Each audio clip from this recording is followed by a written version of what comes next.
নজর রাখবো পরবর্তী সংবাদে। খোয়াই নদীর দাপটে নদী গর্ভে তলিয়ে যাচ্ছে সাধারণ মানুষের বাড়িঘর।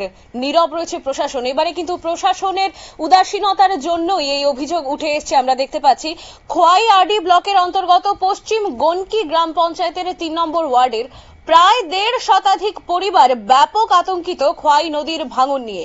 এলাকার বাসিন্দা অভিযোগ করেছেন, খোয়াই নদীতে ওয়াটার ট্রিটমেন্ট প্ল্যান্টের গভীর নলকূপ বসানোর পর থেকে খোয়াই নদীর জলের গতিবেগ ডান দিকে মোড় নিতে শুরু করে। তাতে প্রতি বছর নদীর জলে আশেপাশের মানুষজনের বাস্তু ভিটা কিন্তু ভেঙে চলে যাচ্ছে নদী গর্ভে। এবং গ্রামবাসীরা ঠিক কি এই মুহূর্তে তাদের মনোভাব রয়েছে এবং কি রকম ভাবে তারা অভিযোগ জানাচ্ছেন আপনাদের শোনাবো।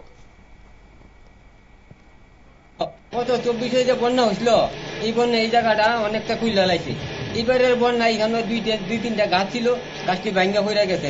তো এইখানে আমার সরকারের কাছে একটাই দাবি, প্রতি 70 জানে এই জায়গাটা যাতে মেরামত করে, আর না হইলে এই পাড়া বাঁচত না। পাড়ার স্বার্থে, গ্রামের স্বার্থে, জলের ট্যাঙ্কির স্বার্থে, সবাই স্বার্থে যেন দ্রুত এই জায়গাটা মেরামত করার আমার সরকারের কাছে দাবি।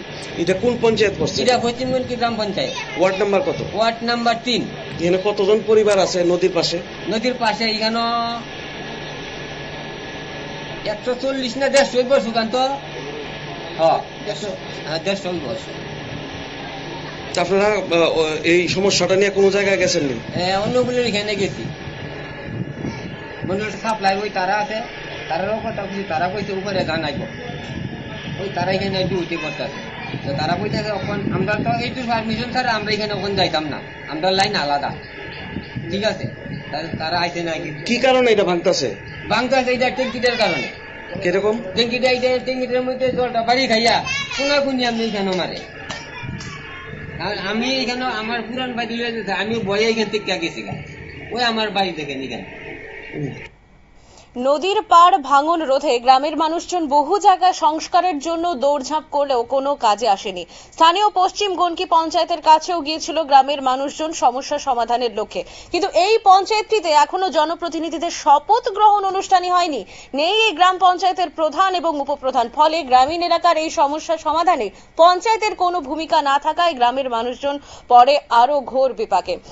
এবং প্রশাসনের কাছে একাধিকবার যাওয়ার পরেও কেন নীরব প্রশাসন, কেন তারা এই সমস্যার সমাধান করতে পারছেন না, এবং আগামী দিনে ঠিক কিভাবে এবং কতদিনে এই সমস্যার সমাধান হয় সেটাই কিন্তু এখন দেখার। নিয়ে নেব ছোট্ট একটা বিজ্ঞাপন বিরতির সঙ্গে থাকুন।